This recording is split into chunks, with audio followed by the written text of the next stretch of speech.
السلام علیکم ورحمۃ اللہ وبرکاتہ۔ بسم اللہ الرحمن الرحیم۔ صرف 5 منٹ کا مدرسہ، قرآن و حدیث کی روشنی میں اسلامی تاریخ۔ 17 رجب۔ نمبر 1، حضرت ابو عبیدہ بن جراح رضی اللہ عنہ۔ حضرت ابو عبیدہ بن جراح رضی اللہ عنہ کا اصل نام عامر بن عبداللہ ہے۔ وہ بھی ان مبارک ہستیوں میں ہیں جنہیں رسول اللہ صلی اللہ علیہ وسلم نے دنیا ہی میں جنت کی خوشخبری دے دی تھی۔ غزوہ احد کے دن جب رسول اللہ صلی اللہ علیہ وسلم کے چہرے مبارک میں خود یعنی لوہے کی ٹوپی کی 2 کڑیاں داخل ہو گئی تھیں تو اسے ابو عبیدہ رضی اللہ عنہ نے ہی اپنے دانتوں سے پکڑ کر کھینچا تھا، جس کی وجہ سے ان کے سامنے کے 2 دانت ٹوٹ گئے تھے۔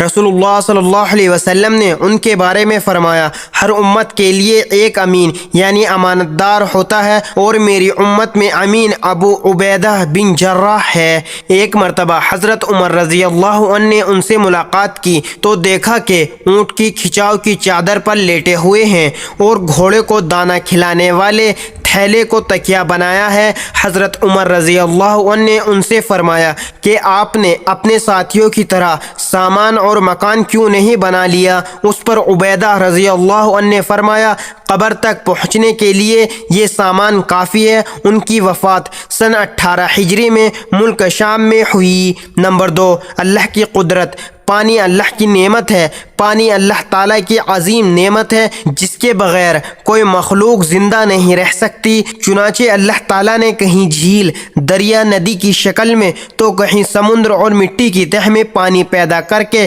قابل استعمال بنایا جس سے انسانی زندگی بحال رہ سکے۔ پھر اس عظیم نعمت کو بالکل عام کر دیا۔ خدا کی قدرت پر قربان جائیں کہ دنیا جب سے قائم ہوئی ہے اس وقت سے پانی استعمال ہوتا آ رہا ہے اور نہ جانے کب تک استعمال ہوتا رہے گا، مگر اس کی قدرت کے خزانوں میں کوئی کمی نہیں آئی۔ نمبر 3، ایک فرض کے بارے میں دین علم حاصل کرنا۔ رسول اللہ صلی اللہ علیہ وسلم نے فرمایا، دین علم حاصل کرنا ہر مسلمان پر فرض ہے۔ نمبر 4، ایک سنت کے بارے میں رخصت کے وقت مصافحہ کرنا۔ رسول اللہ صلی اللہ علیہ وسلم جب کسی کو رخصت فرماتے تو اس کا ہاتھ اپنے ہاتھ میں لے لیتے اور اس وقت تک اس کا ہاتھ نہ چھوڑتے جب تک کہ وہ آپ صلی اللہ علیہ وسلم کے ہاتھ کو خود نہ چھوڑے۔ نمبر 5، ایک اہم عمل کی فضیلت، بیوہ اور مسکین کی مدد کرنے پر ثواب۔ رسول اللہ صلی اللہ علیہ وسلم نے فرمایا، بیوہ اور مسکین کی ضرورت پوری کرنے والا اللہ تعالیٰ کے راستے کے مجاہد کی طرح ہے، یا تو دن میں روزہ رکھنے والے اور رات بھر نماز پڑھنے والے کی طرح ہے۔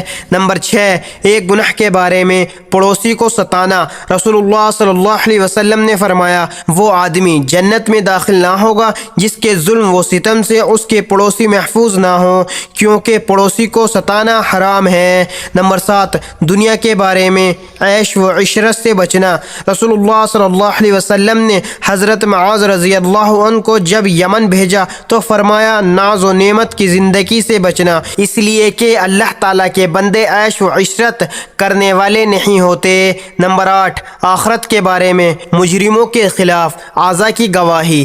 قرآن میں اللہ تعالیٰ فرماتا ہے، یہی وہ جہنم ہے جس کا تم سے وعدہ کیا جاتا تھا، آج تم اپنے کفر کی وجہ سے اس میں داخل ہو جاؤ۔ آج ہم ان کے منہ پر مہر لگا دیں گے اور جو کچھ یہ کہتے تھے ان کے ہاتھ ہم سے بیان کریں گے اور ان کے پاؤں اس کی گواہی دیں گے۔ نمبر 9، طب نبوی سے علاج، منقہ سے علاج۔ حضرت ابو حنداری رضی اللہ عنہ کہتے ہیں کہ رسول اللہ صلی اللہ علیہ وسلم کی خدمت میں منقہ کا تحفہ ایک بند تھال میں پیش کیا گیا۔ آپ صلی اللہ علیہ وسلم نے اسے کھول کر ارشاد فرمایا، بسم اللہ کہہ کر کھاؤ۔ منقہ بہترین کھانا ہے جو پیٹ کو مضبوط کرتا ہے، پرانے درد کو ختم کرتا ہے، غصے کو ٹھنڈا کرتا ہے اور منہ کی بدبو کو ضائع کرتا ہے، بلغم کو نکالتا ہے اور رنگ کو نکھارتا ہے۔ نمبر 10، قرآن کی نصیحت۔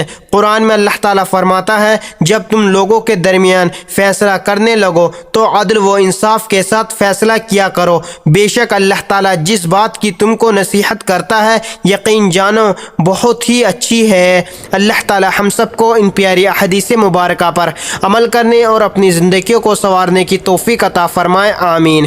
مزید اسی طرح کی اسلامک ویڈیو کے لیے اگر آپ نے ابھی تک ملک شاہ چینل کو سبسکرائب نہیں کیا تو سبسکرائب کر لیں اور ویڈیو کو لائک اینڈ شیئر ضرور کریں۔ جزاک اللہ، شکریہ۔